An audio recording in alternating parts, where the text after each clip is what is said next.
Yo, yo, yo, yo, what's up, all you burner stones and potheads? This is Weedman 420 with the Weedman 420 Chronicles. How are all you vipers doing out there? Mrs. Weedman. Mr. Weedman. How the hell are you? Fantastic. I love it. Hey, all you vipers out there in the world, hopefully you're smoking some big fat doinks while you're listening to the show. Mrs. Weedman and I are about to get normal with some Kush Mints that was given to us by a friend of ours. Her name is Alicia Santiago, and she's a sales territory manager for 6 Labs here in Illinois. And she gave us an 1/8 of Kush Mints that we're going to smoke right now. So thank you, Alicia, for throwing to the cause. I see you out in the market all the time. You always got a smile on your face, right? Always setting up tables, always being the life of the party. Thank you so much for this, and go out there and keep on kicking ass and taking names. So Kush Mints. Look, Mr. Weedman, the filter came off. Oh, no. What happened? Hold on, I'm going to burn the house down. Stuck to your lips, huh? It did. Kush Mints is an evenly balanced hybrid. 50-50 indica sativa created through the potent cross of the classic Bubba Kush and Animal Mint strains. Perfect for any fan of super minty flavor, Kush Mint brings on a well-balanced effect that hit both the mind and body with a high level of potency thanks to the super heavy. About this one here is 34% THC and 2.9% terpenes in there. Kush Mints has a fabulously sharp minty taste with hints of fresh coffee and earthly cookies to it. The aroma is of earthy sweet woods and rich, spicy coffee with a kick of heavy mint, which Mrs. Weedman just had mint chocolate chip ice cream for dinner tonight. I wonder if it's just as minty as that. The effects high is quite as eye-opening as the flavor, with relaxing effects that will have you kicking back and pretty sleepy if you're not careful. It starts with a warming tingling in the spine, filling with a sense of deep, permeating relaxation, ebbs and flows outwards through your limbs until you're totally calm in both mind and body. With these effects and its high level of potency, Kush Mints is said to be perfect for treating conditions such as chronic pain, depression, chronic fatigue, nausea, or appetite loss. This bud has fluffy, oversized pieces of forest green nugs with rich amber undertones, matching hairs, and coating of sparkling clear crystal trichomes. The effects are body high, hungry, relaxing, tingly, uplifting. That relieves symptoms of chronic pain, depression, fatigue, and nausea. The flavors are coffee, herbal, sweet, and woody. And the aromas are coffee, earthly, herbal, spicy, and woody. And that is Kush Mints given to us by Miss Santiago from 6 Labs. We thank you so much for throwing to the cause. Mrs. Weedman, you fixed that filter, huh? Be careful, it's touchy. Got stuck, huh? It's touch and go. Got stuck. Stuck on the dried lips. That ever happened to anybody out there? It happens to us a lot. Like if the filter is out, the rolling paper sticks to my lips. Oh yes, but then when you pull the paper, and then the filter comes out with it. Hang on to it, Mr. Weedman. So this is Kush Mints, and while I'm smoking, Mrs. Weedman's going to tell you a little about 8decades.com. Yes, if you're new to the show, or if you haven't been over to our website, check us out at 8decades.com. That is 8 spelled out, decades.com. And 8 Decades is pointing and highlighting the fact that cannabis has been in prohibition for 8 decades, and we don't want there to be a 9th decade. So we created products, cannabis-related products and accessories that are intended to stop the stigma through starting the conversation. So items that you're going to put out on your table, like a nice rolling tray, a nice ashtray, some storage jars, some hemp clothing. That is a nice shirt. Yes. So we've got things. They're good. And then we also have some swag for the Weedman 420 show. Hey. We've got some About Us history. Mm-hmm. And there are links to the podcast there as well. So check out our website. And you can also donate to Last Prisoner Project. Round up, right? Round up. Yeah, round up. No, it's actually, now we've got increments. It's just increments? Yeah. Okay. Mm-hmm. So donate. Yes, donate to a good cause. Goes straight to them. Yep. Check out 8decades.com, everybody. That is our baby. And by you supporting us, we get to keep on doing this show every week. So thank you for supporting 8decades.com.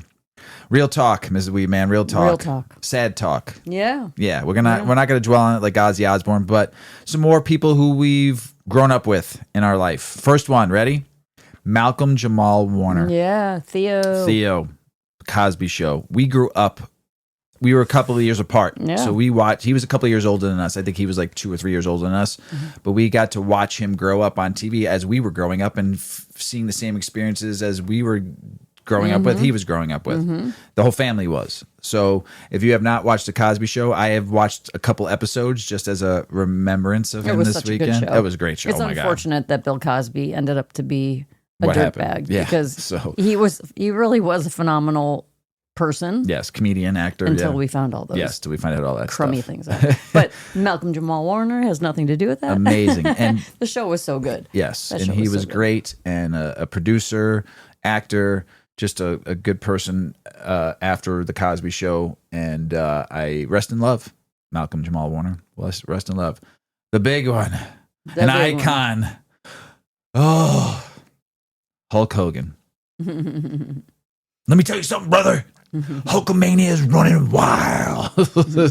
Take your vitamins, say your prayers, listen to your parents, and you'll succeed just like Hulkamania. These 24-inch pythons, brother, are going to take you to the top of the world, to the mountain. I'm coming after you, Andre the Giant. I got this, brother. That's my rendition of Hulk Hogan, everybody.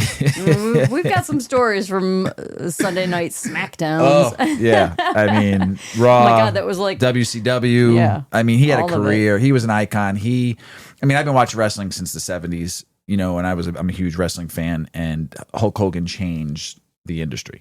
I mean, he bought MTV to wrestling. He bought movies to wrestling. Mainstreamed it. He mainstreamed. He was on Rocky 3 as Thunder Lips. The ultimate Thunder Lips. Thunder Lips. That was his name on Rocky 3. It was great. Wait a minute. You didn't even have lip. Like Hulk Hogan didn't have Thunder Lips. The ultimate god. Thunder Lips. Thunder Lips. That was his name as a wrestler on Rocky 3 when he played that little scene when they were doing it for charity. So You don't even see his lips because he always has the mustache. that's why they called him Thunder Lips. When that mustache hit you, you went thundering. Thunder down under. Oh, there it is right there from Mrs. Weedman. I will say this. He was an icon. It was amazing watching him wrestle. I don't care what you have to say about him. I mean, I know he had some issues, but what he did for wrestling was amazing. And he brought a lot of young folks like myself watching him in wrestling as a kid made us love the excitement and the He's energy. a legend. Oh, legend. Legend. Unbelievable. World legend. Oh, yeah. Like you know how Michael Jackson he sell out Recognized everywhere. everywhere he went. At that point of his highlight in his career, he was like that for wrestling. And he would show up to places and tens of thousands of people would be there. Michael Jackson was millions. Yeah. But Hulk Hogan was for that wrestling.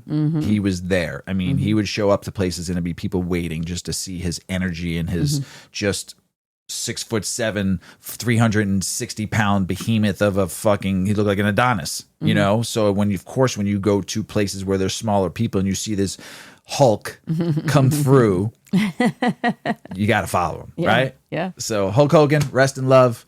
Also, you'll be missed. Malcolm Joel Warner, you'll be missed. Now the Crusher. Let's see if I can get through this. Come on. You could do it. I can you do could it. do it. You could do it. All you know, our lovely budgie parakeet Vega. He's been on the show multiple times. He was our show mascot. He even had the best nickname. Vega was his name, but we gave him a nickname a couple of years ago, and we called him La King because he was the king of the house. He was the oldest pet we still had. Yuki is still a few years old. Vega's nine years old, right? 9.5 years old. And that we've talked about Vega so many times on the show. He's been on the show. He's talked in the microphone. He's hung out with us. He's smoked many sessions with us. The bird loves weed seeds. That bird, we bought that bird. It was 2 weeks old when we got to meet him because we handpicked him, and it was a hand-fed bird. If you ever get a parakeet, get a hand-fed bird from a breeder. Trust me, it'll make a world of a difference. And that bird attached to us and came home with us and was our best buddy. Probably 2 weeks after we had him finger trade in like 2 days. That bird was ours because we visited him every other day for 2 weeks straight until we were able to take him home. So we got him pretty young. He was like 8 weeks? Yeah, something like that when we took him home. And he stole our heart. And I mean, he was amazing. Mrs. Weedman's best buddy. Well, I was saying to somebody, I was telling them what happened, and I was saying, I think that if you're a person who's never had a pet, you don't connect with animals, it's hard to understand that you'd have a relationship with a bird that's like 2 ounces. And then if you're someone who has pets, but you're like into like dogs, cats, your standard pets, you might think of a bird being as like kind of simple as a fish. Like, you know, okay, so it's just an animal that's in a cage. You say hi to it. I will tell you that having a budgie, having a bird, really, they're very interactive species, and they become part of your family. This bird had conversation with us. He understood music. He understood a lot. Understood words. Yes. Knew his names. Yes. Knew when you were talking to him. He knew when he wasn't getting attention and other pets were, and he'd be like, yo. He was so what about smart. Me? So smart. He would whistle to us when he wanted attention. Mrs. Weedman and Vega had special whistles to one another that they would do all day long. He said goodnight to us every night. He said good morning to us every morning. He wanted out of his cage to be with us. He just was special. He was really sweet. He was a good bird that was like, he understood so much. It was amazing how much this little 2-ounce bird. He had a very big vocabulary. He 50 had, words. Like, at least. You want to take a shower? Probably, yeah. You want to take a shower? In all of his years, he's probably said about 50 words, but usually about 10 of the words he said the most. You want to take a shower? He coughed. He barked like a dog. Hey, girl, which is our sister-in-law taught him that one. You want to go in your cage? You want to go in your cage? Want to take a shower? What are you doing? What are you doing? And you taught him that because you'd always say it to him, Vega, what are you doing? His favorite song, he had a favorite song. His favorite song was Little Birdie. It was from the Peanuts, Charlie Brown and Snoopy. Charlie Brown orchestra. Yes. Vince Gagliari. Yes, hold on, I have it on my phone. Little Birdie. I've been playing it. I It's played super it like sweet. 3 or 4. He loved that song. He'd fly over to the computer. He'd sit on my computer and fall asleep and just listen to the song. It's Vince Girardi Trio, and the song is called Little Birdie. I wish I could play it for you all to hear. It's just a a scene. sweet little song. So I'll tell you the story on this because it's so cute. So I know this song because I was a huge Charlie Brown Peanuts. Well, I've watched them a bazillion times, and there was the one where Woodstock was flying from his nest to go to Snoopy's doghouse, and the song came on. And one day when we had Vegas, I started singing the song, Little Birdie. Mrs. Weedman, you want to join in? While you fly upside down. And I sang that song. Miss Weedman was like, what is this? I'm telling you, it's a real song. She didn't believe me. She went on the spot. I found it. And Vega came to the computer while it was playing out of him, put his face against the computer. He was like, give me more of that. And you had a whole playlist. I had like 4 songs, 5 songs that he'd come over and listen to. And hang out with Mrs. Weedman. Yeah. Unbelievable. He always wanted to be out. He always wanted to hang out with us. When we got Yuki, it was kind of a little rough because Yuki wanted to eat him so many times. So we had to like not have him out as much. But he was out, and when he wanted out, he let us know. Oh yeah, he did. He would squawk. Oh yeah. So I am at a loss because I did love that little birdie. And and our kids grew up with him too. You know, both of our kids were a little older, but they loved him too. Everybody that came to the house knew Vega. People that babysitted for the bird would take him out and hang out with them. He hung out. Yeah. All the time for hours upon hours, never got tired. The only time he went back to his cage was to get some water, but he would always have food on the table with us. He would eat out of our plates when we oh my gosh, so many memories. And I know there's some people out there listening that probably have had a budgie, parakeet, or any kind of bird. They're special. And I still say to this day, a parakeet is the best for your first pet. Get a hand-trained one. Get one that's hand-fed, because it'll make a world of a difference for you. And get a big cage. Let that. At the last 5 years, we've never trimmed our birds' wings. We let them fly. We let them fly. We train them at first. We train them first for the first few months, so we can teach them how to be a part of us, and they need us.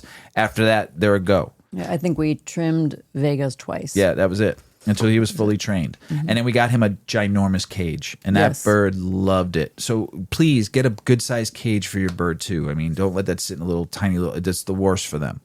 Unless they're going to live outside the cage, and it's just for them to go. I just felt like trimming a bird's wings is like traumatizing. Cutting someone's legs off. Yeah. You got to be able to fly. They're special. So if you ever get a bird, trust me, parakeets are a great first pet. But and train they're them not right. dirty. They're not dirty. messy. They clean themselves all day long. And the mess they make in their cage is minimal. Yeah. It's quite simple. Yes. So, Vega.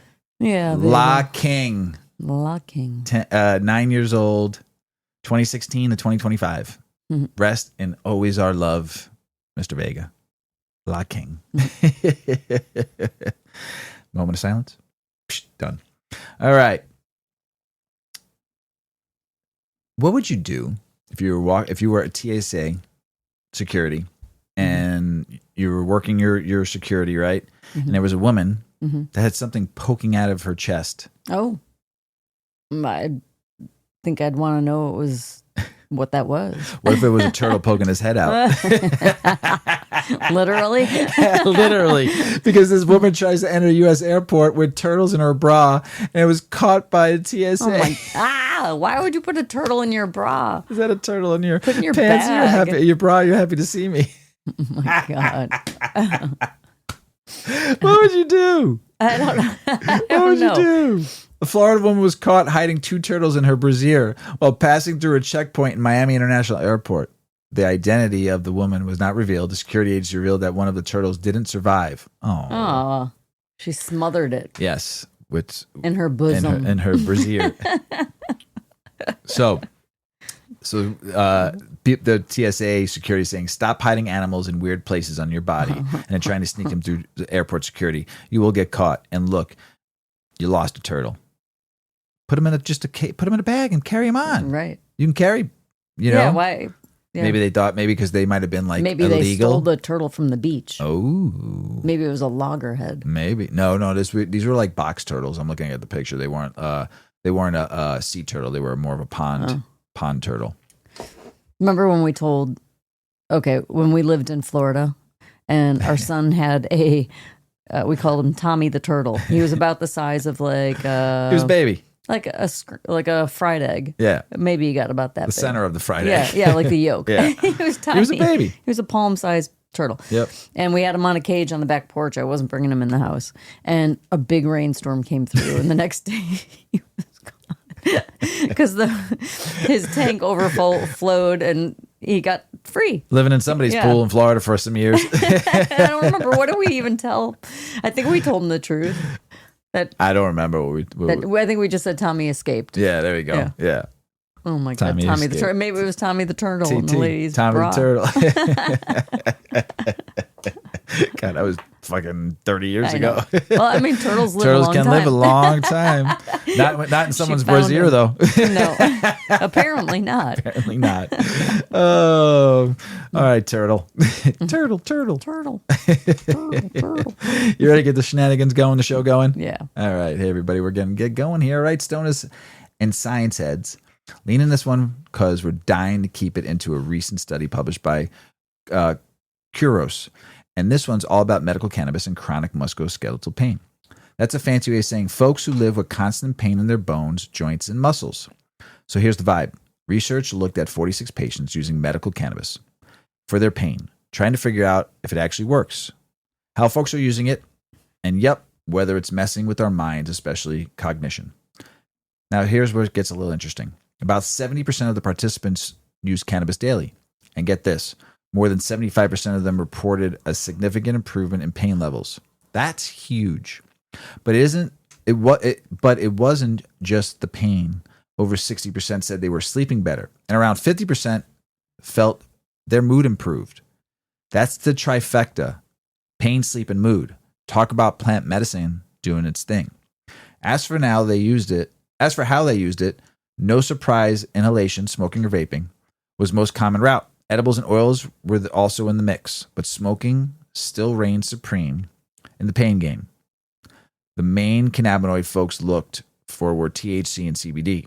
Why hybrid strains being the favorite? Gotta love the balance. Now here comes the part your doctor might ask you about cognition. Did the weed mess with memory or attention? According to the study, there was no significant negative cognitive effects reported by users. That's right. Most participants didn't feel mentally foggy, forgetful, or slow. In fact, some even reported sharper focus and better mood. Miss Weedman, Can we get a hell yeah? Hell yeah. For responsible token. Research did point out that, yes, more rigorous studies are needed. This was a retrospective study, so we're talking self-reports, not lab-controlled trials. But still, the data paints a clear picture For many patients living with chronic pain, medical cannabis is providing real relief without compromising their minds. So next time someone tells you weed makes you lazy or loopy, hit them with this study. Maybe offer them a hybrid to smoke with them. That's some good info. That is. Yeah. Now we need more studies, right? Always. Mangoes. That could be the name of our show. We need more studies. We need more studies.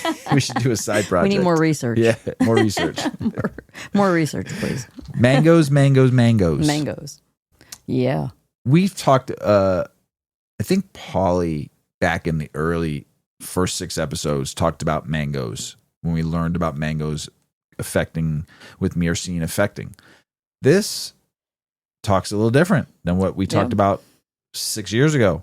So do mangoes really enhance your high? Exploring the myrcene myth. Tell us about Ms. Weedman. If you've ever heard that eating a mango before smoking cannabis can boost your high, you're not alone. It's one of the juiciest rumors in the cannabis world that's equal parts science, stoner lore, and snack time strategy. But is there really any truth to it? Let's break down what's fact, what's fiction, and where mangoes actually do shine beyond just being delicious. What is the mango makes you higher theory? The idea goes like this. Mangoes contain a terpene called myrcene, which is also found in cannabis. Terpenes are the aromatic compounds responsible for the smell and flavor of both plants and flower. Myrcene, in particular, is thought to contribute to the sedating couch lock effects of some cannabis strains. Here's the myth in action. Eat a mango 30 to 60 minutes before consuming cannabis, and the myrcene it contains will enhance or speed up your high. The theory suggests myrcene helps THC cross the blood-brain barrier more efficiently, intensifying the effects of the cannabinoid. Sounds tasty, but is it true? Let's look at the science of mangoes and cannabis. So first, do mangoes actually contain myrcene? Yes, they do, but not in massive amounts. The myrcene content in mangoes can vary widely, typically ranging from 0.09 to 1.29 milligrams per kilogram. By comparison, a batch of high myrcene cannabis flower, like apples and bananas number 7, can contain 25 milligrams or more of myrcene. That's nearly 20 times more myrcene than you'd get from even the juiciest mango, making cannabis a far more potent source of the terpene. And then we have to ask, can eating mangoes deliver enough myrcene to actually affect your high? Well, probably not. The amount of myrcene in one mango is unlikely to have a meaningful pharmacological effect on its own. Plus, studies show that myrcene blends well with lipids, suggesting it behaves like a fat-soluble compound. Because of this, your body may not absorb much from mangoes unless you're also eating something rich in healthy oils or fats. All right. And then how about myrcene? Does it help THC cross the blood-brain barrier? This is where things get a little confusing. Myrcene has been shown to enhance absorption through the skin, so some people think it might also help THC get into your body faster or work better. That's why you might hear that eating a mango before using cannabis could make the effects stronger. But so far, there's no proof that this actually happens. So why do people actually believe that mangoes will make them more high? Well, placebo is powerful. If someone believes eating a mango will enhance their high, they may interpret their experience through that lens. Also, ripe mangoes are sweet, hydrating, and packed with vitamin C. Eating one might simply make you feel good. That alone can heighten your cannabis experience. Even if they don't boost your buzz, mangoes are still pretty magical. Originating in South Asia over 5,000 years ago, they're considered sacred in India and often appear in religious rituals. In Hindu tradition, mango leaves symbolize prosperity and love, and the fruit is associated with fertility and spiritual devotion. Today, Mangoes are a culinary staple in countries like the Philippines, Pakistan, Mexico, and the Caribbean, each adding their own twist to the fruit's uses in chutneys, beverages, sauces, and desserts. So, final verdict. Does the mango hack actually work? Is it really a thing? Well, scientifically, the answer is not really. Culturally, it's a fun ritual that doesn't do any harm and might even help you stay hydrated. If you're looking for a stronger or faster high, your best bet is to choose cannabis products that naturally contain high levels of myrcene. Ask your bud tender about strains like hash burger or raspberry parfait. Both are known for their rich terpene profile and potential to enhance your experience. Whether they enhance your high or not, mangoes offer a refreshing source of vitamins and antioxidant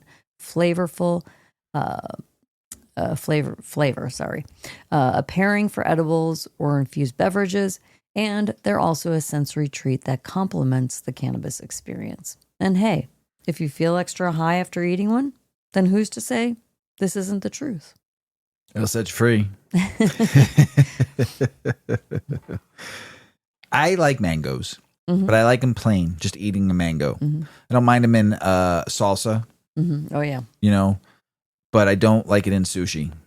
I cannot stand mangoes in sushi. I know that's a Too thing. mushy. Oh, It's too mushy. yeah, not my thing. And I see it all the time, and I'm just like, put it on the side. Don't put it in my roll, because the roll sounds delicious until you get to the mango. It's like, man, I know people are probably gonna be like, "You're wrong, Mr. Weedman." No, I'm not, because I've eaten it in sushi, and like you said, is mushad, mushy. Caregiver experiences of children living with diagnosed neurological disability and using medical cannabis. All right, fam, grab your favorite strain, take a deep breath, and let's talk about something real heavy, but real important. A new study just dropped in the journal Child Care, Health and Development. Yep, it's a mouthful, but it's all about how parents of seriously ill kids are navigating the wild gray zone of medical cannabis use in pediatric palliative care. And let me tell you, this one hits right in the heart. The research focused on Canada, where cannabis is federally legal, right? But even with full-on legalization when it comes to kids in palliative care, those with life-limiting illnesses, parents are still struggling to get safe, supported access to medical cannabis. So here's the setup. The study interviewed 10 parents, and all of them, every single one of them, said they turned to cannabis as a last resort. Not out of rebellion, not for fun, but because traditional meds weren't cutting it for their children's pain, seizures, or other symptoms.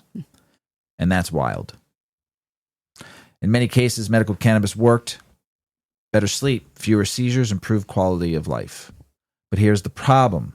These parents are basically out there on their own, navigating what the researchers called a legal limbo. Even though cannabis is legal, healthcare providers are often unwilling to or untrained to support pediatric use. Parents report having to source cannabis themselves, experiment with dosing, and hide their use from some medical professionals. Imagine being a parent trying to help your suffering child, and the system makes you feel like a criminal for it. One mom said, "I just wanted to ease his suffering, and nobody would help us." That right there sums it up. Desperate love running into red tape. The researchers argue for something loud and clear. We need clearer medical guidelines, more research, and proper healthcare support when it comes to cannabis and pediatric palliative care. Because these families shouldn't have to choose between their child's comfort and staying on the right side of the system. So while the stigma fades and legalization spreads, there's still a long, long way to go for most vulnerable patients and their parents who've become accidental advocates, caregivers, and scientists all in one. This one's for all the warrior mamas and papas out there doing what the system won't. We see you. We hear you. And that's why we're talking about it on this episode. And we puff and we say a prayer in your honor. Ms. Weedman. Mr. Weedman. Ms. Weedman. I'm going to talk about some inflammation influences and cannabis's effects on anxiety I totally botched that. Inflammation influences cannabis. I thought, because you usually... I was going to. I was ready to. Mr. Weedman didn't lead me into my I was going article. to. And then you took over. So here it goes. Ready? And Here's we're the both big stoned, introduction. So yeah, come on, Mr. Weedman. Inflammation influences cannabis, effects on anxiety, and sleep. No. That's what it says here inflammation influences cannabis, effects on anxiety and sleep. Right? Inflammation influences cannabis's effects on anxiety and sleep. See, you should have said I did the same thing. We're stoned. Yeah. But it's good information. It's just so interesting because I'm hearing how you're reading also, and it's very burp, burp, burp. And there's certain strains that do this to our brains. Yeah. And when we're reading, More robotic. it's very like, yes, you can't get like a flow. You can't, Sometimes. it happens. So, but I like my 10 more minutes talk 10 sometimes. more minutes, 10 more. And again, for anybody who might be new here, we do get stoned Throughout so the that whole we show. could show people how that strain affects us. Yeah. Sometimes it's the same, sometimes it's different. And we do it just because we enjoy it. Oh, yeah. Yep. I wouldn't do the show without Right. it. But it's part of it is that we're trying to stomp the stigma. Yes. And so we're trying to show that we can function and do the show stoned. And sometimes the weed makes us read funny. If someone came and said they wanted to sponsor the show, and even if it was for a lot of money, and they said you can't smoke weed on it, I would tell them no. No. It could be, and people are like, oh, you're bullshit. I'm like, no. No. Because I am Weedman 420. Right. It says it on the Right. wall right there. For me not to be able to smoke weed on my own show, why would I want you as a sponsor? Right. We're What's the smoking. point? We've said it to hundreds of people that want to be on the show. We're a smoking show. Come smoke with us. You know, it's a comfortable situation here. We're going to make, that's what we do. So understand that if this is your first time listening, we smoke and we love it. And no matter how, sometimes some people have reached out to us going, oh boy, that strain got you good. Yeah. Sometimes we stutter on our words because some strains are, you They get get tongue us. tied. You're trying to read, you're reading for 2 hours, Yeah.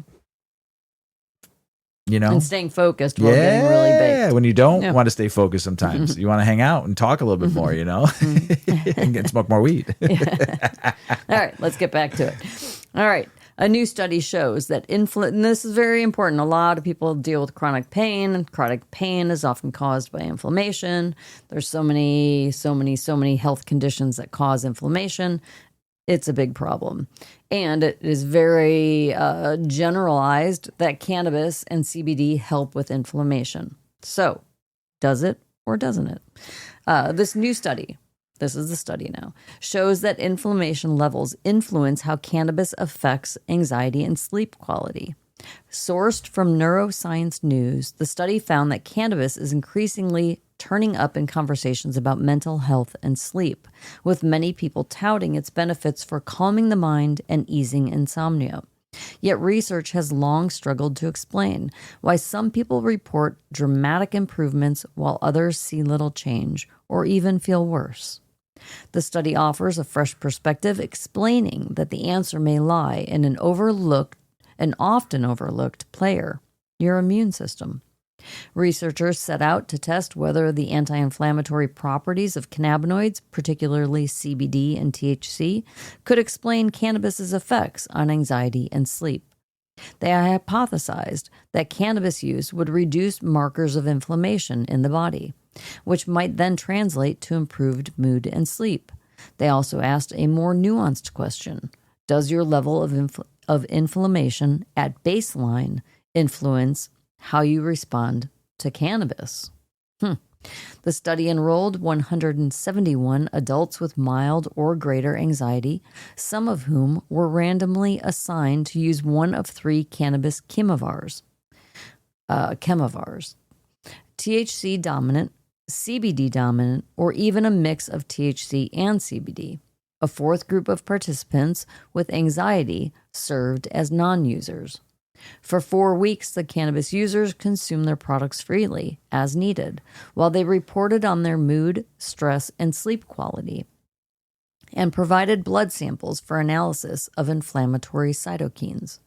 The results were both surprising and illuminating. On one hand, cannabis use over 4 weeks did not lower levels of inflammatory cytokines overall. That means cannabis did not appear to have a measurable anti-inflammatory effect at the systemic level. However, When researchers looked at baseline inflammatory status, or how inflamed a person already was at the start, they found it significantly diminished the benefits of cannabis. Although people with higher inflammation at baseline experienced greater improvements in both anxiety and sleep. CBD emerged as the more reliable star of the show. Across all levels of inflammation, CBD dominant and balanced THC and CBD chemovars were associated with consistent reductions in a combination of depression, anxiety, and stress, and had better sleep. THC dominant products, by contrast, showed more variable effects that depended heavily on a person's inflammatory state.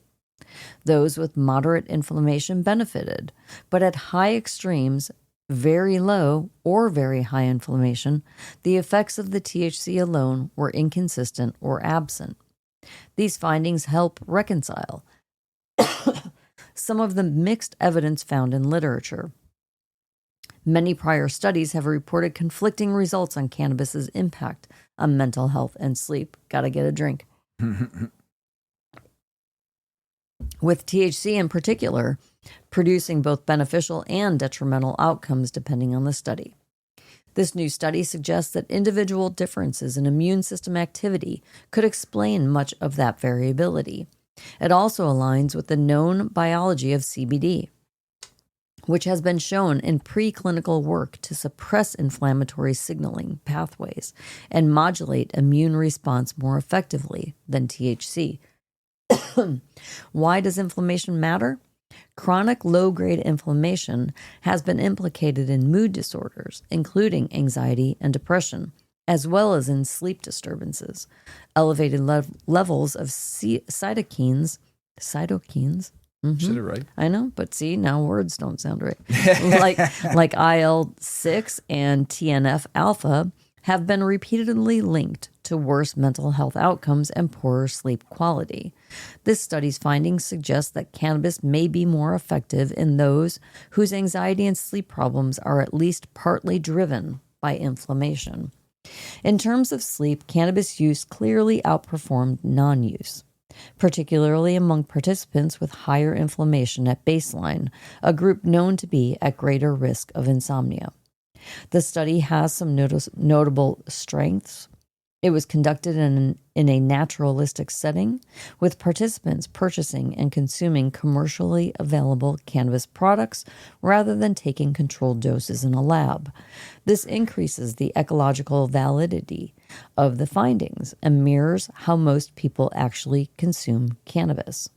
Participants also self-administered cannabis at their preferred frequency and dose, which allowed researchers to observe real-world patterns of use. There were limitations, though. The study only tracked participants for 4 weeks, so it's unclear whether the benefits persist or diminish over time. And while inflammation was measured via cytokine levels, the study did not explore localized effects in the brain, where inflammation and immune signaling are especially relevant to mood and sleep. Nonetheless, the work suggests that people with higher inflammation may stand to benefit the most from cannabis, particularly from CBD-rich products, while those with low inflammation may see little improvement. It reinforces the importance of choosing the right product. Those high in CBD appear to deliver more consistent benefits, while THC-dominant strains may be less reliable. Studies like this offer a valuable reminder that the endocannabinoid system interacts not just with the nervous system, but with your immune system too. Understanding that interaction could unlock new ways to harness cannabis's potential for improving mental health and explain why it doesn't work the same for everyone. For now, the take-home message is clear. When it comes to cannabis, one size does not fit all. But for those with anxiety and poor sleep linked to inflammation, CBD-rich products may offer a promising option worth exploring. Always explore. Mm-hmm. And I will say at that, full spectrum CBD is very important. Yes, because it has everything in there. Yes. All the good stuff. You need all the terpenes and the cannabinoids. It's not just CBD. You need everything. Yeah. The whole plant matter is what's best. Yeah. Our friend Midwest Terp sent me this article last week with a picture of one of his buds. And I think I mentioned it on the last show. So I figured I would learn more about it. And this article is great that he sent me. So what is cannabis guttation or xylem sap? Cannabis guttation happens when the plants exude drops of xylem sap, often during the night. These often appear in buds or on leaves and resemble cannabis resin. Unfortunately for dabbing enthusiasts, the xylem sap is primarily composed of sugars and minerals and isn't psychoactive. Guttation occurs on many different types of plants, grasses, and fungi, and shouldn't be confused with dew, which is simply considered atmospheric water, which can also form droplets on your plant. What is guttation in the cannabis plant? To the untrained eye, xylem sap can look like a huge bonus of gobbledygook or potent resin. I added the gobbledygook on there. Unfortunately, it's merely plant sap produced by similar processes that creates maple syrup when a tap is drilled into a mature maple tree. You said that, Mrs. Weedman. That's what I wondered. During the evening, or the lights off period for indoor growers, the stomata on the undersides of the cannabis leaf close shut. During daylight hours, the stomata tends to be open, allowing the plant to release moisture, a necessary part of photosynthesis. Closed nighttime stomata, in combination with possibly high humidity levels, force the plant to squeeze the xylem sap out, mainly because of root pressure. The result is small droplets, often with amber hue, which appear on the buds and the leaves. The first time many growers see cannabis guttation or xylem sap, they often think their plant is dripping in psychoactive THC-rich resin. What causes cannabis guttation? With high levels of soil moisture during the evening, water, nutrients, and minerals enter the root system. This creates a slight root pressure, forcing sap upwards through the plant. Note the root pressure rather than transpiration provides the primary force for sap to flow during the night. Cannabis guttation is more apparent with high relative humidity. Levels are present at night, suppressing the already low-level transportation levels to a minimum. Without the liability to lose moisture through the closed stomata, occasionally cannabis plant is compelled to force out the excess xylem sap out through the water glands. These are also known as hydotodes, Hydathodes. Whilst cannabis guttation does little to add extra potency to your bud, many connoisseurs, growers enjoy seeing drops of xylem sap decorating their buds, providing extra eye candy to enhance the pleasure of cannabis home growing. Some strains are thought to be somewhat more prone than others in cannabis guttation. Guttation occurs in the other plant species too. Sometimes the sap droplets may appear on the leaf edges or other locations on plant fungi. I heard if you collect enough of it, though, it'd take a very long time. You can have it's good on a pancake. I'm just kidding. You like pancakes, so. I do. Is cannabis xylem sap psychoactive? Is cannabis xylem sap produced by guttation was greater to smoke? Then there would be a cult following by now. Unfortunately, the xylem sap is primarily composed of simple sugars, waters, and minerals, not cannabinoids and terpenes. The cannabinoids terpenes are produced by cannabis trichomes via a completely different biochemical process. Once the xylem sap has fully dried out, it will often leave a white residue of sugars and salts. If you taste the cannabis xylem sap, you may notice a pleasant, sweetish taste. However, because of the high sugar-salt content, few would seriously recommend smoking it. Anyone that's enthusiastic tries to dab a gobbledygook of cannabis xylem sap would feel seriously underwhelmed by the experience. Yeah. Doesn't get you high. No. Does cannabis xylem sap have any medical benefits? Well, maybe. But don't get excited just yet. Right now, there are no definitive studies. And honestly, collecting the stuff is a total pain. We're talking maybe a glob or two per plant. If the plant's feeling generous, it's like trying to milk a cactus with tweezers. Not actually that efficient extraction method. Now, cannabis lovers, y'all know the hype of the type. Every part of the plant is medicine, man. They argue that the rest of the plant heals. Maybe the sap does too. And hey, maybe they're right. But as of now, it's all speculation and wishful thinking. And some next level stoner science food for thought, but definitely slow cooked. Now, here's where things get turned a little dark. There's a study by this dude, V. Grolami, and it looked at guttation. That's when the plants, especially young ones, sweet out droplets from their leaves. In the case of corn plants grown from seeds coated in neonicotinoid pesticides. Those droplets, xylem sap, were loaded with those nasty fuckers. Chemicals called imidacloprid. Imidacloprid. IMIDACLOPRID. Sometimes words are hard, especially scientific words. That's neurotoxic insecticides from a group called Neonics. And bro, fam, it's bad news. And they put that in our corn. There's all sorts of shit in that corn. Yeah. So bad, in fact, that bees feeding on those sugars rich sap droplets died within minutes. And that's why the bee population is dying. And we ain't talking 1 or 2 bees. This stuff's been linked to massive bee population collapse.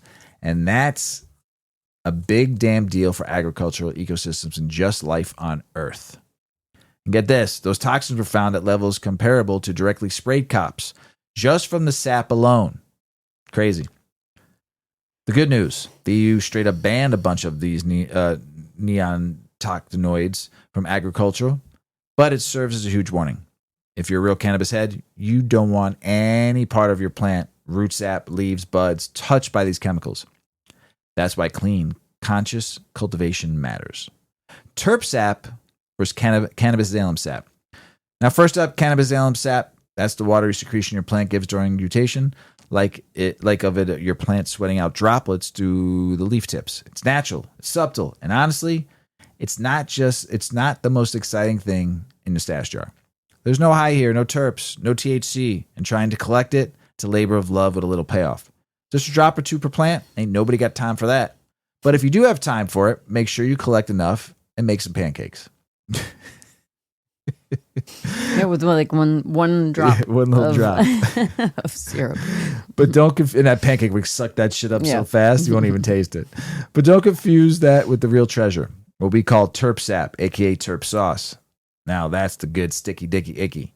Terp sap is the result of a solvent extraction, usually using butane, propane, CO2, or top shelf buds. Done right, it produces a glistening syrupy liquid bursting with flavor and floating inside the golden sea, THCA, THC crystals, aka cannabinoid diamonds. Now here's where it gets scientific and sexy. You get the solvent soak time just right, and after a couple weeks, you got to be patient. Those THC crystals start forming. You're left with chunky diamonds swimming in an aromatic terpene-rich sauce. It's dabber heaven. Too short of a soak, you get shatter. Fragile, brittle, glass-like. Fire. Too long. You get cannabis oil, aka hash oil. Thick, dark, sticky, and a bit heavy, but just right. That's where the terp sap magic happens. And here's the fun part. Those crystals don't have to be just THC. Depending on the genetics of your cannabis seeds, you might be cooking up some diamonds of CBG, CBGA, CBDV, THCV, CBC, and all the good stuff. Some of the other rare cannabinoids. The sauce is a reflection of your growth and your grow, your strain and your technique. Also keep in mind, storage matters. The crispy shatter might turn gooey on a hot day. That runny terp sauce might cut up in the cloud. It's all part of the game. Your stash's vibe can literally change with the weather. Bottom line, xylem sap and terp sap are not the same. One plant's sweat with no psychoactive punch. The other, a high-powered, flavored packed crystal dripping masterpiece of cannabis extraction. So the next time someone brags about sap, hit him with some knowledge and then give him a rig. And now over to you, Mrs. Weedman, because a CBD provides significant symptoms relief for inflammatory bowel disease patients, and it was federally funded study. Federally funded. Mm-hmm. That's big, not the one we just talked about a little bit ago. This was federally funded. Yep. Tell us about it, Ms. Weedman. Yep, more on inflammatory things. You got all the fun stuff today. Yeah, thanks. Let's talk about the old pooper here. A majority of patients with inflammatory bowel disease, or IBD, said they felt marijuana and CBD were beneficial and provided significant symptom relief from their disorder, according to a new federally funded survey-based study. With support from the National Institutes of Health, researchers at Case Western Reserve University conducted a survey of IBD patients, inquiring about different treatment options they feel could effectively address the pain and other symptoms associated with their condition. More than 50% of participants who reported using cannabis said they feel it's an effective therapeutic option, offering relief from abdominal pain, other pain, stress, anxiety, depression, and nausea and vomiting.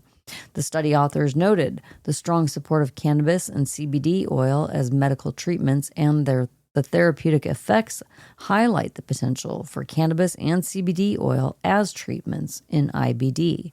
Notably, 19.4% of IBD patients reported decreased opioid use, and 14.5% reported induced remission with cannabis or CBD oil, the study says.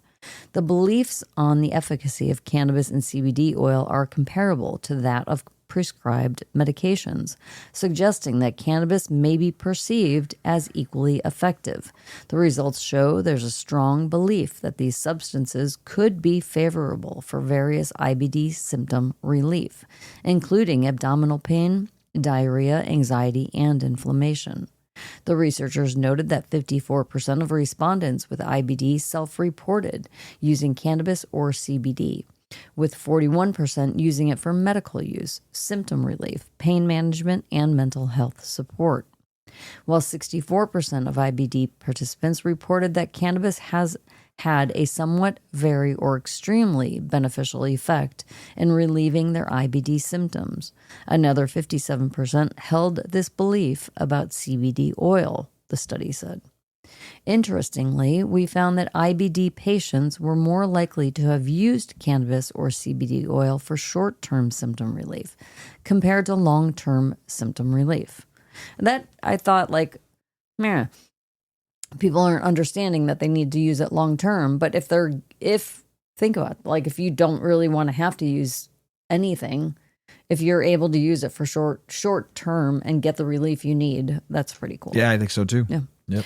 Yep. Such a pattern indicates that among IBD patients, these substances are considered to be more effective in the management of acute symptoms rather than in the long-term management of the disease.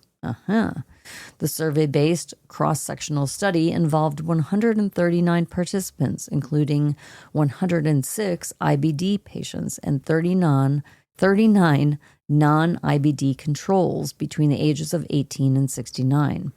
The authors concluded that the study demonstrated increasing interest and positive perceptions by IBD patients toward the use of cannabis and CBD oil as complementary or alternative therapies for symptom management.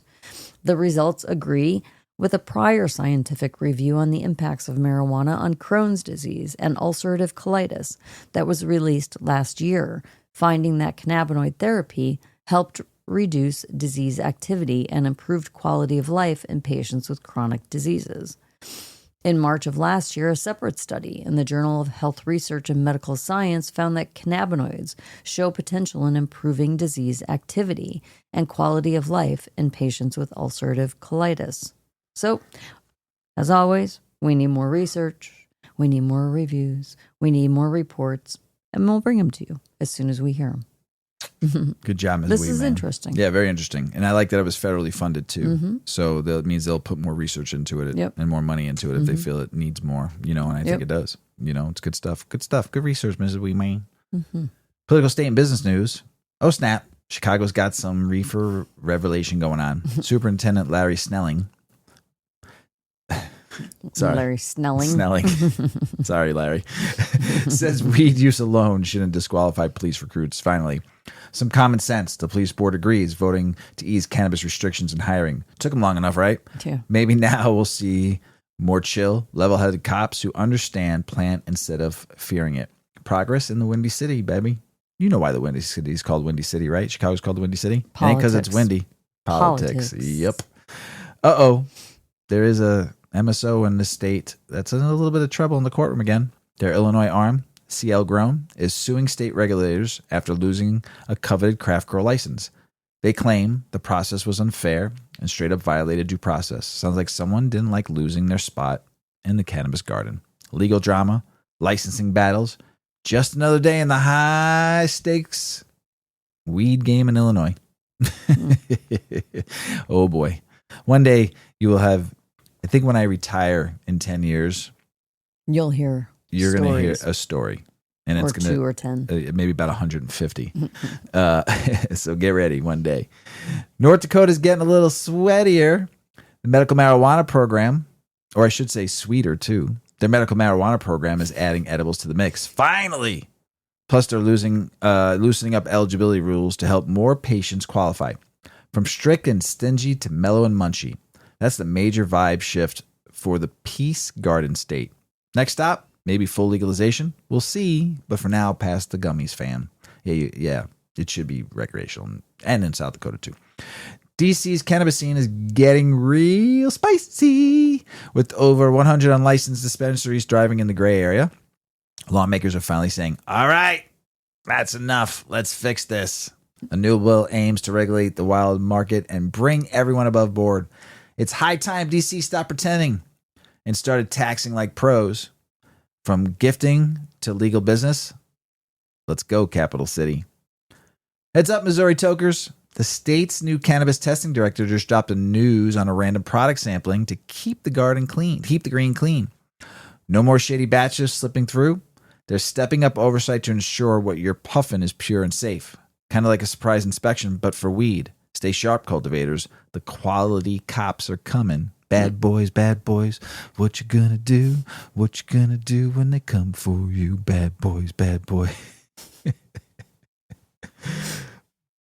Boom, Mrs. Weedman. The Missouri Supreme Court just told local governments, the dolphin came out. You can't stack weed taxes. Cities tried doubling up on marijuana sales tax, you greedy fuckers. Don't they all? But the court said, that ain't how Amendment 3 rolls. It's a big win for the people. Or our wallets. So next time you buy the 8th, just know the tax man is taking a little less off the top. Big news. Lawmakers have introduced the SHIP Act, letting small cannabis growers ship product interstate via USPS or commercial carriers once federal legalization kicks in. Yeah. Oh. Everybody got excited for a second. Wait, Everyone was like, what? Mr. Weedman, thanks. Forget it.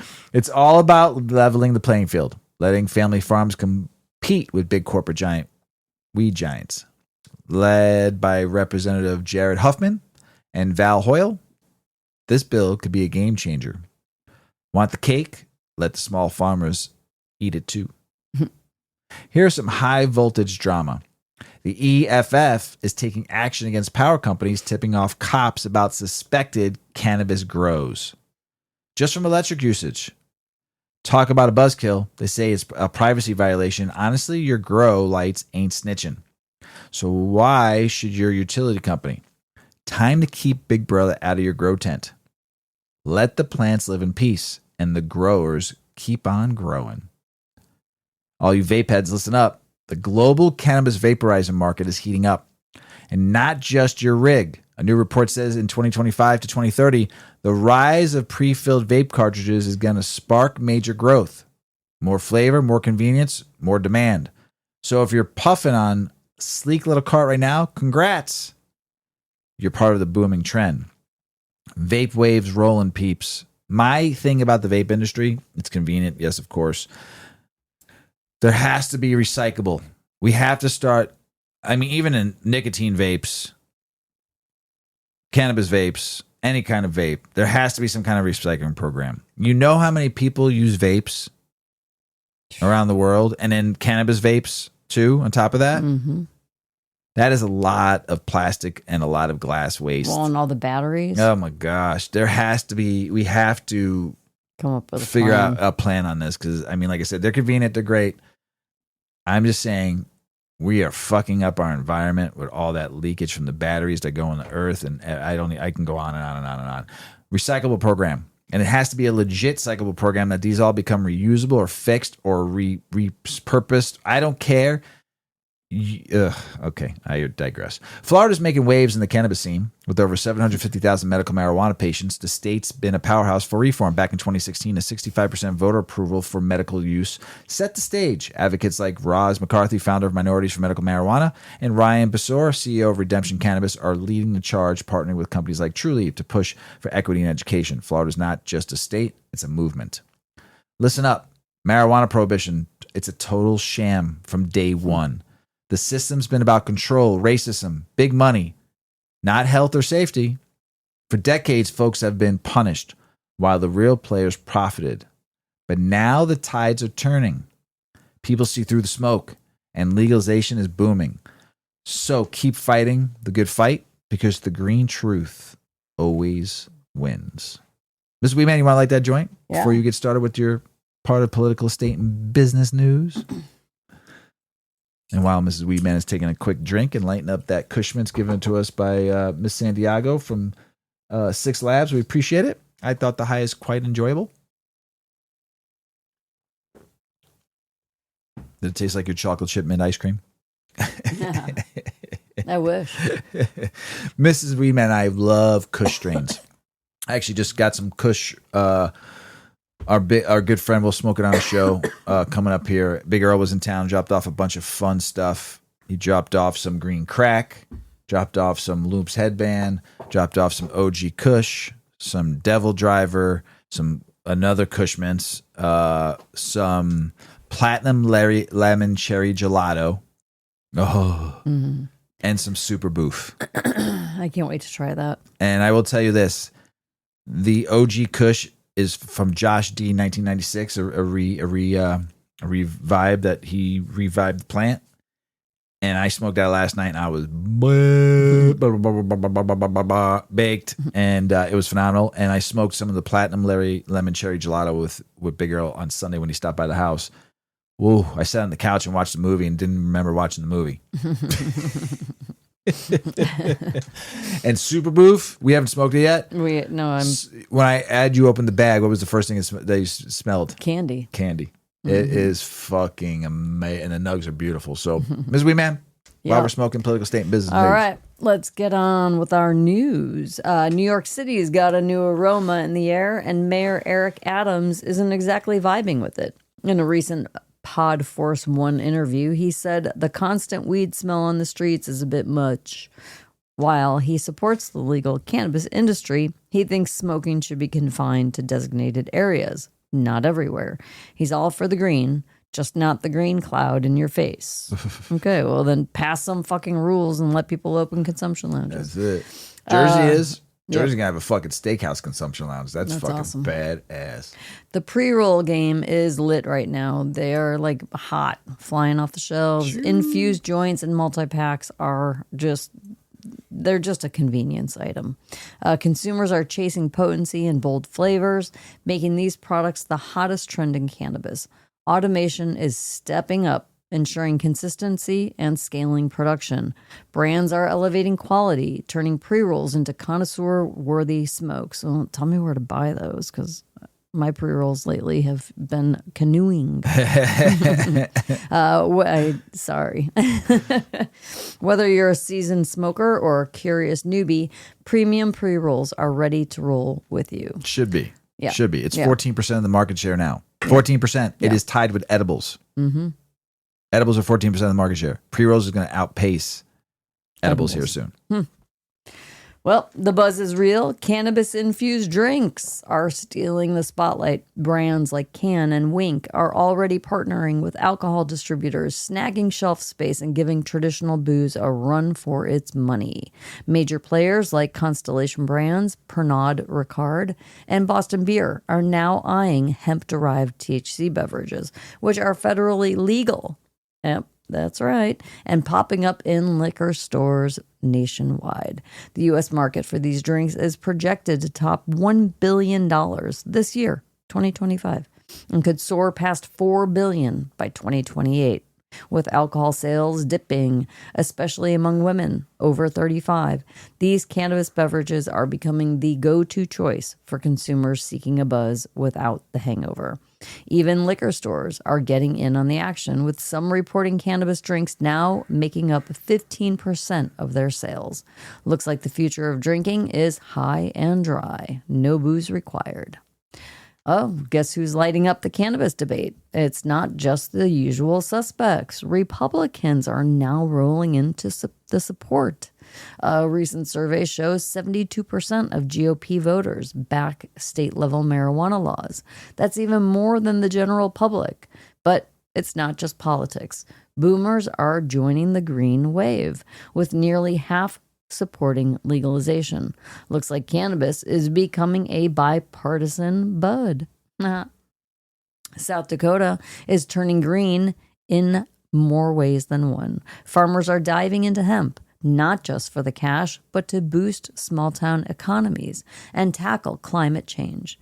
Ken Mayer and John Peterson are leading the charge, setting up processing plants and creating jobs. Hemp absorbs carbon as it grows, and they are locking that carbon into everything, from bioplastics to bedding. In 2024, they harvested 3,700 acres of hemp, making South Dakota the nation's top producer. But to make a real dent in carbon, they need millions more acres. No wonder why people can't buy a farm. These companies are just grabbing them all. For them, it's more than farming, though. It is a movement. Yeah, I'd say. A recent poll by NugMD revealed that 54% of cannabis consumers believe their use has positively impacted their careers. 54%. This includes 28% who say it's been very positive, while only 10% report a negative effect, and 36% say no impact has been felt. Andrew Graham from NugMD suggests that wellness-focused employers should recognize cannabis as a potential workplace benefit.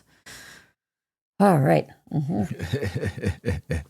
Scratchy. The DEA judge overseeing the marijuana rescheduling process has retired. Sounds like a great thing, right? But he has left the fate of reform to the newly confirmed DEA administrator, Terrence Cole. And guess what, people? Cole has previously expressed concerns about cannabis's health effects and has not committed to rescheduling. This development adds uncertainty to the future of cannabis policy under the Trump administration. Those two articles I gave you, Yeah. I'm so just like at a loss. That disappointing. judge doing what he did, knowing what was coming up, and postponed it too. Fuck this whole thing. They knew what the fuck they were doing. DEA chief does an about face. DEA administrator Terrence Cole has backpedaled on his earlier commitment to prioritize cannabis rescheduling. Despite promising action during his confirmation, Cole's recent strategic priorities omit cannabis reform.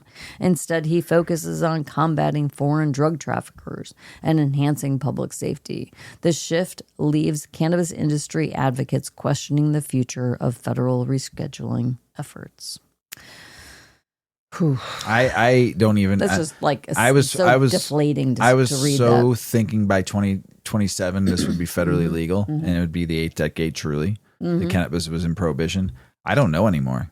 I am so lost. Yeah. I am so. We have 2 years to get there, and I am so at a loss. I really truly thought the last administration was going to do it, and I thought going into this administration, I felt a little maybe confident because the president in Florida voted for cannabis legalization, right? Unless he fibbed.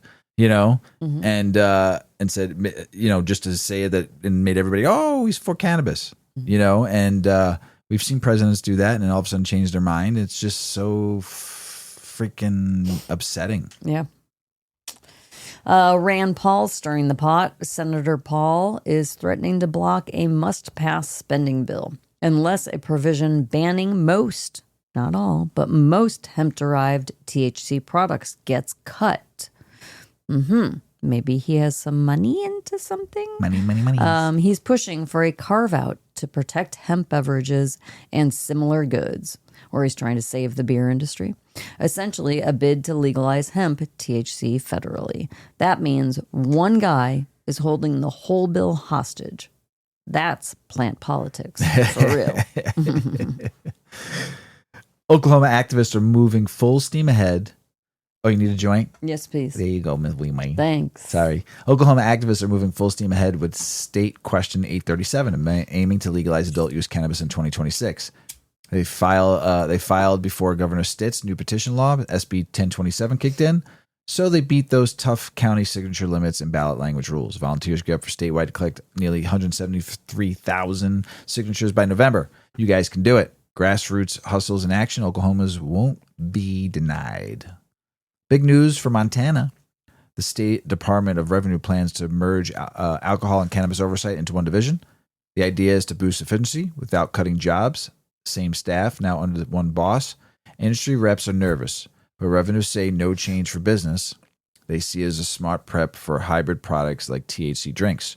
Cheers to regulatory evolution. Texas Spotlight Alert. Representative Jessica Collins just dropped HB 195 in the special session to legalize adult use cannabis up to 2.5 ounces and 15 grams of concentrates and safe adult transfers. Home storage allowed with limits, but no home grow. It's a bold move amid a looming push to ban hemp, THC products, with small businesses and bipartisan support watching closely. Keep your eyes on Austin, bro. Hold up, Texas is back in the Senate. Bill 5 is advancing statewide, backed by Governor Abbott, to ban hemp-derived THC, including Delta 8, Delta 10, and THC flower. Anything over 3 milligrams THC preserving. It passed committee unanimously, with criminal penalties looming. Texas sellout or safety move. Critics call it nanny state creeping in, but Abbott says it's for our own good. Yeah, okay. Everyone's just going to go, their medical program there sucks. Mm-hmm. I know there's somebody trying to, make it better. Or get medical fully, right. And it's just, everyone's going to go back to the traditional market or black market. Mm-hmm. I'm sure there's some home growers in Texas, but just so weird. It's just like you're totally going ass backwards. Regulate it, fix it, let people still get their medicine, Congress is on the warpath, folks. House appropriations are pushing to eliminate illegal, unsanctioned marijuana grows on public lands while also targeting money laundering tied to Chinese-linked cannabis operations. They've instructed agencies like the Forest Service and DHS to step up detection, eradication, reporting within months. It's not just about busting plants. It's a full-scale cleanup time. Bud-themed espionage. Kentucky Governor Andy Beshear just fired off a letter to President Trump urging him to oppose language in the federal spending bill that would block the DEA from rescheduling cannabis from Schedule 1 to Schedule 3. Over 40 states support medical use, and rescheduling will help patients in research. It's a bold call for science and common sense. Right into the White House. Ohio cities are still waiting on the slice of the pot pie. And we're talking about $20 million in marijuana tax revenue that the voters thought they'd get. Issue 2 promised cities 36% of the 10% excise tax, but no payouts yet because the legislature hasn't allocated it. Local leaders are frustrated and saying, hey, state, pay up. Time to honor the green vote. I don't know if they'll see that money. Yeah. Maybe. California regulators are moving to ban nearly all hemp wellness products containing even traces of THC, from salves and tinctures to capsules, under proposed rule DPH 24005. But the Sisters of the Valley, a.k.a. the Weed Nuns, they're the best, are lighting up the fight, rallying grassroots resistance to protect small-scale plant-based herbal makers. It's That's David right. versus Goliath in the green. So if Mr. Weedman passes away suddenly one day, if I pass away like years before Mrs. Weedman, guess where Mrs. Weedman's going? Yes, we've already talked about this. Yes, Mrs. Weedman will I'm going to be a weed a nun. sister of the valley. Yes, sister. What are you going to Not call joking. What are you going to call yourself? I don't know. I haven't gone there Sister yet. Mary Susan. You just got to put Mary on everybody's name. That's every sister, right?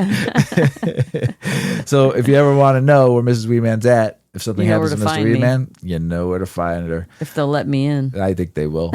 You're crafty. I'm crafty. They're all crafty over there. I'm resourceful. That too. They need a strong, crafty, resourceful, Crafty. pioneer, She's crafty. someone that can get shit done. Farm, bake, whatever. I can do some shit. I know. You're going to become Sister of the Valley. Sister Mary Susan. Sister. I just want to be sister. Sister? Yeah, You I'm a got it. sister. There you go. There it is. Despite the majority of states legalizing medical marijuana, clinical education hasn't kept pace. Only 19 cannabis education programs exist across 14 states, leaving about 70% of legalized states without normal cannabis curriculum. A 2022 survey found that most medical students without formal marijuana training held erroneous beliefs about its medical uses. The gap affects millions of patients, relying on informed care. Some schools are stepping up, like the University of Maryland's Master of Science in Medical Cannabis Sciences and Therapeutics. Ooh, that's awesome. I just want to take that class. Blending online and in-person classes. Oh, okay.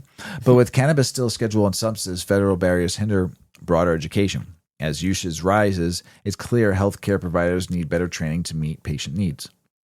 A bipartisan coalition of 32 state and territorial attorneys general is urging Congress to pass the Safer Banking Act of 2025. They argue that legal cannabis businesses should have access to national regulated banking systems, citing safety and concerns and need to improve tax compliance. The cannabis industry generated over $30.1 billion in the sales in 2024 and is projected to surpass $34 billion by the end of 2025. That's a lot of money. Yeah. You know? Yeah. North Carolina's Cannabis Advisory Council is about to hold its first meeting this Tuesday, and that is today.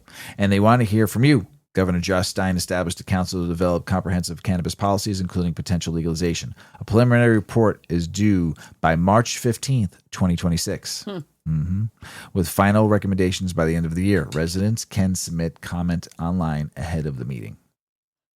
All right. They might see some medical first soon. I hope so. I hope so. This question is splitting the cannabis industry, Mrs. Weedman. It's splitting It's my it. turn. Right? Yes. Splitting it? It is. Tell us about it. The cannabis industry is unique in many ways. While the regulated market may be relatively new, the community itself is not. Legacy operators had simply existed in the shadows, risking their freedom for the sake of the plant. As the legal industry emerges, one debate continues. Do you need to have experience with cannabis as either a legacy operator or a consumer to succeed in the modern cannabis sector? For other industries, the question is far less charged. A person can easily hone their skills and gain practical knowledge on the job. But with such a complicated history, the topic is often hotly contested within the cannabis community. After all, for decades, outsiders were not to be trusted. Does that sentiment carry over today? We posted this question on LinkedIn and Reddit to gauge what pot pros really think. Dozens of comments were received, with opinions fairly evenly split. While we couldn't share every single response, we compiled several on each side of the debate. So here we go. This is a quote. This industry is not for the faint of heart. The cannabis industry is incredibly complex, from compliance to perpetual social media censorship. Other industries do not face the same challenges. Megan Prusinski, a cannabis marketing director, believes a passion for the plant is necessary to navigate the roller coaster. She said, "This industry is not for the faint of heart and not a career that is going to provide financial security or an easy path," Prusinski said. Some cannabis experience and a deep respect for the movement and industry really is necessary to avoid burnout. Author Ellen Holland shared, "Those without a true love for the plant will not survive long in an industry as volatile as cannabis." Authenticity and trust are also paramount for many in the industry. Plant professional Amanda Ferrone said she is skeptical of those without experience due to the perceived cash grab that seemed to permeate the industry in the early days of legalization. "If you don't have a relationship with the plant on some level, I have a hard time taking you seriously in this space," she proclaimed. "Most of us had a relationship with her since before she was legal and got into the industry because we love her so much. I feel like a lot of people who don't have a relationship with cannabis got into the space because they saw dollar signs." Fractional CMO Heidi Minks understands the skepticism, arguing that it's all about attitude. She's quoted as saying, "I think a lot of the hesitation towards folks who haven't come from cannabis is how they approach it. I've seen a lot of big egos, like, we've come to save the cannabis folks who have been on the fringe for so long. We know how to make more money and we'll make it run better." She thinks that is a real turnoff. Gangier and cannabis critic Justin Hogenauer added that gatekeeping is a widespread issue. I get that. With the cannabis industry, either indirectly or historically, experience with the plant is necessary, he wrote. "Cannabis has a consciousness and has called on us in a way. Forcing yourself into the industry without respect for the community and treating it like another investment, it just doesn't work. On the other hand, Those already established in the industry should be considerate of others trying to get in.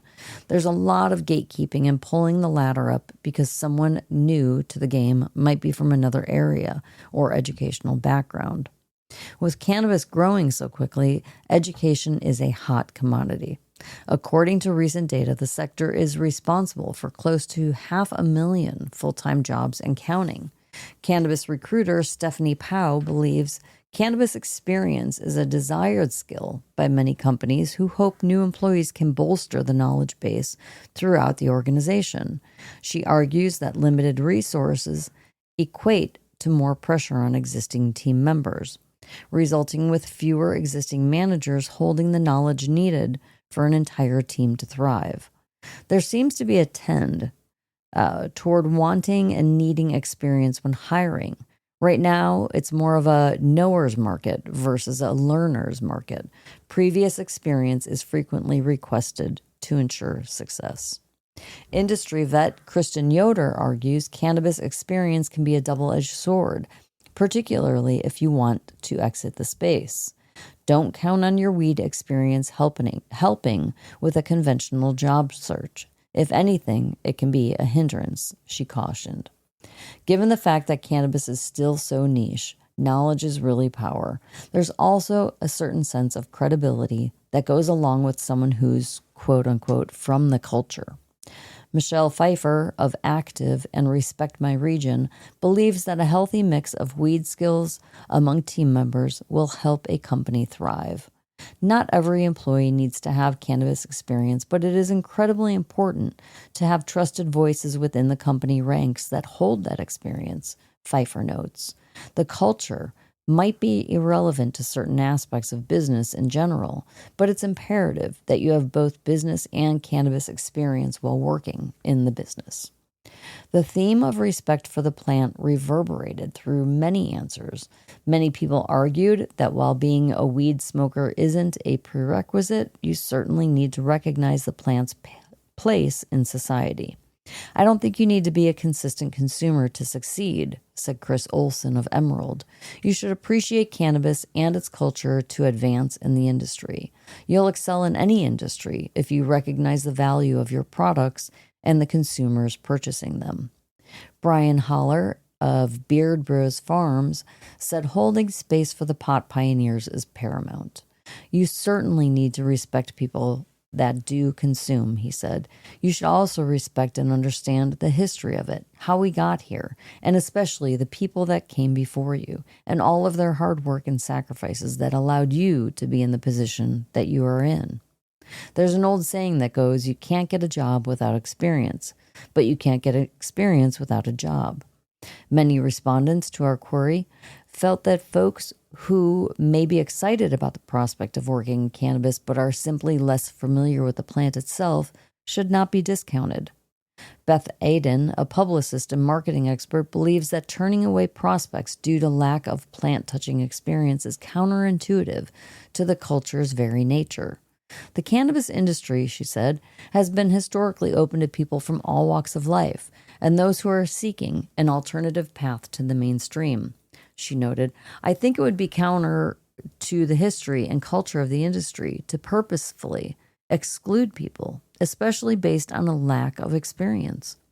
Several others in the comments noted that cannabis has a steep learning curve, but it's not impossible to grasp.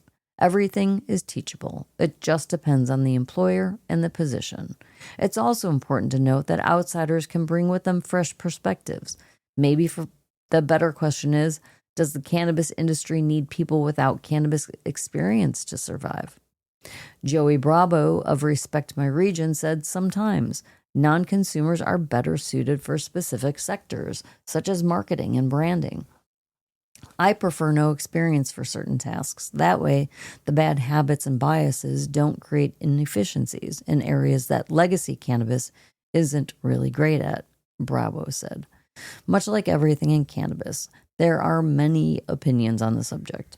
But regardless of what people believe, the space is growing and there's a real need for qualified individuals on every side of the vertical. Whether it's an accountant or an extractor, a human resources director or a head grower, there is room for everybody in the industry. I believe that. There's some people that don't belong in the industry, though. There's some. I'm not saying a lot, but it is an industry for all, though. International news. Poland's about to roll out a new chapter in the cannabis reform. A bipartisan coalition of lawmakers is set to introduce a bill this September that would decriminalize personal cannabis use. The proposal aims to ease pressure on Poland's penal system by ensuring that individuals caught with small amounts of cannabis are not subject to criminal prosecution or imprisonment. Details like permissible amounts of cultivation limits are still under discussion. Think legal weed means more people getting high? Think again. A Swiss study found that access to regulated cannabis actually led to a decrease in misuse over 6 months. Even users juggling over substances showed reduced cannabis misuse. No uptick in alcohol or other drugs either. Looks like legalization might be the chillest harm reduction strategy after all. Nigeria's cannabis trade is booming illegally with an estimated annual value of over $11 billion. The country ranks as the world's third largest cannabis consumer. Nigeria. We actually have a lot of listeners in Nigeria, so I'm giving you a shout out for being the third largest smokers in the world.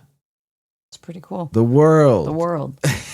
Not just in Africa, the world. The third largest cannabis consumer.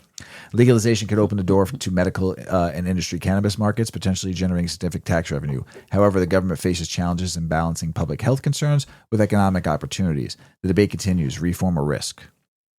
After 4 years of delays, the NHS Cannabis Patient Registry is finally set to release its first data by the end of the year. However, questions remain about the registry's current state and its usefulness. As many prescribing clinicians are reportedly unaware of its existence, the data will focus on limited numbers of NHS patients, excluding the broader private prescription market. Jamaica's law enforcement is on ganja gathering spree in 2025. They seized over 40,000 pounds of cannabis worth $121 million. They also seized some cocaine at $405 million. The crackdown targets the guns for drugs trade fueling violence. Looks like Jamaica's ganja game is shifting gears again. Canada's cannabis scene is mellowing out, except when it comes to smuggling. Since legalization in 2018, overall cannabis-related incidents have dropped significantly, with possession charges stabilizing around 1,200 annually. However, exportation-related incidents have increased, with 75 charges in 2024. Despite this uptick, the number of charges remains low compared to total incidents. Looks like the underground market still has some green to grow. Czechia's cannabis game is leveling up. Starting January 1st of 2026, adults 21 over can grow up to 3 plants and possess 100 grams at home. Public possessions, up to 25 grams. Anything more, misdemeanor or felony. This puts Czechia in the same league as Germany and Malta in Europe, but unlike Canada, no commercial sales, just personalized freedom. I love that. Yeah. I love it. Yeah, that's great. Oh, man. That is what I say Indiana should do. Remember I said that a long time ago? Mm-hmm. You don't need the money. You're in a surplus. Just decriminalize it. Let people home grow. Right. And gift it. Simple. Right? Indiana? That's what you should do for the people. You know? So I love this. This is great. Good for you. Showing the world how it's done. You in Nigeria. $11 billion industry and they're not even legal. Crazy. I've been watching South Park since 1996 when it launched. I love South Park. I don't watch it as much as I used to. Like I'll go through Oh my God, you used to watch it. 4 years straight, religiously, like every night on Comedy Central, and in the reruns, I loved it. Now I'll go through doses. Like I'll watch like 5 in a row, and then I won't watch it for a couple weeks, and I'll watch 5 in a row here, and I'll watch it here and there. I'm good right now, and then I'm done. And I won't maybe not watch it for like 3 or 4 months. Right. I get my doses of it. Same like Family Guy and The Simpsons. I don't watch it every Sunday like I used to. I just watch it in some doses. And I get enough of it, and I'll go back to it because it's always a good laugh. You always get a laugh on it. It's kind of like Ridiculousness on MTV. It's on fucking every day, 5 hours a day, but you still tend to go watch it because it's funny as hell. Even the ones from like when they first started. So I love South Park. And what does South Park love, Mrs. Weedman? Weed. Tell us about it. Yeah. The kids are foul-mouthed, they're opinionated, but they're always on point, and they love the little green plant. Since its debut in 1997, South Park has never shied away from taboo topics, and marijuana has been one of its most enduring themes. From early jokes about stoners to full-blown cannabis entrepreneurship, The evolution of weed in South Park mirrors shifting cultural attitudes and reflects the creator's own evolving stance. The show's co-creators, Trey Parker and Matt Stone, are no strangers to controversy, but when it comes to cannabis, they've played both sides of the joint, poking fun at stoner culture while also embracing marijuana legalization as a symbol of personal freedom. In the early seasons, cannabis was mostly a background gag.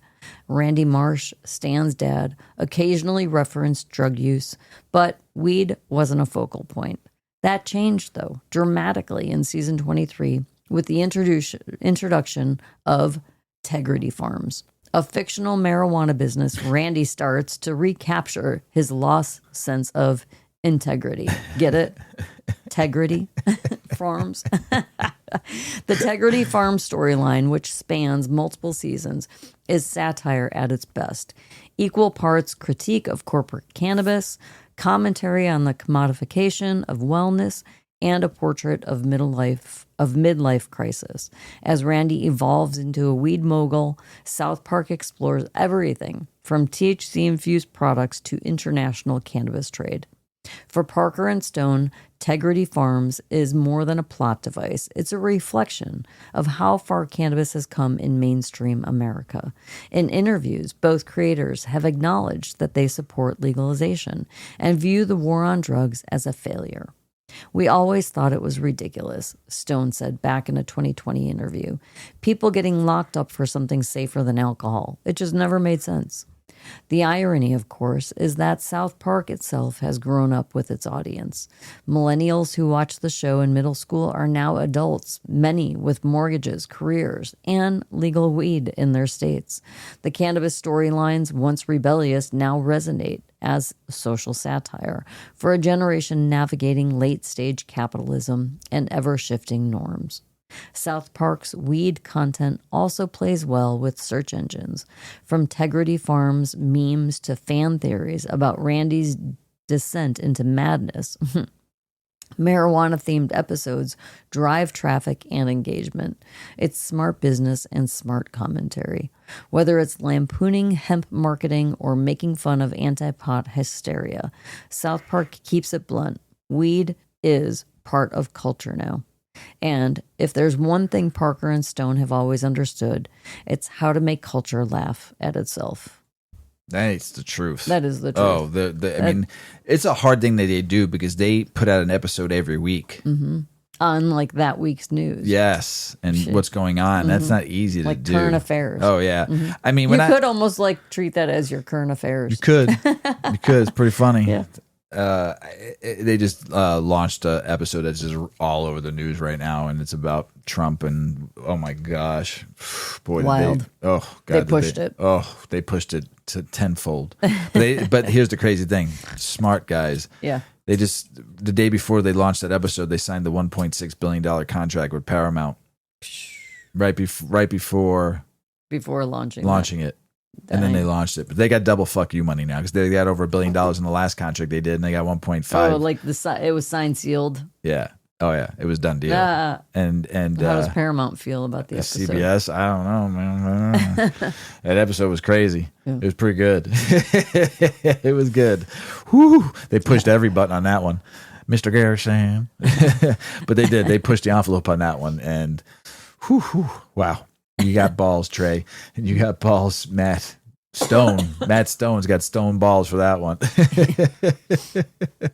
But great show. I love it. Like I said, I watch it in doses, and it still just makes me laugh. Kind of like Rick and Morty too. Now I don't watch it like I used to. I just watch it in doses. So, but yeah, Mrs Weedman, Mr. Weedman, how'd that weed do you? I'm pretty baked. I'd like to thank Six Labs and Alicia Santiago for throwing to the cause. Thank you so much. I appreciate the Kush Mints. It was good. It got me nice and baked. Miss Weedman had good weed in a couple of days because she was out of town, so now she's back getting the good. Yep. Got finally stoned. Yeah. You got anything else to say before we go? Have a great week, everybody. Stop on over and visit 8decades.com. Ooh, yeah. No. And we'll see you next week. Thank you, everybody, for listening. We love you out there. Be kind to one another and go live some fucking life. As Paulie always says, smoke smart. Puff, puffing away. Puff, puff, pass. Check out our cannabis lifestyle brand online at 8decades.com. Our custom smokes and accessories are perfect for your coffee table, bedroom nightstand, or kitchen counter. They're designed for you to show them off. The Canna community is also loving our hemp and cotton blend t-shirts, sweatshirts, scarves, and hats, finished off with our 8 Decades logo. We've got some awesome long-lasting goods that will be your favorite for years to come. 8 Decades, because a ninth decade of cannabis prohibition isn't acceptable.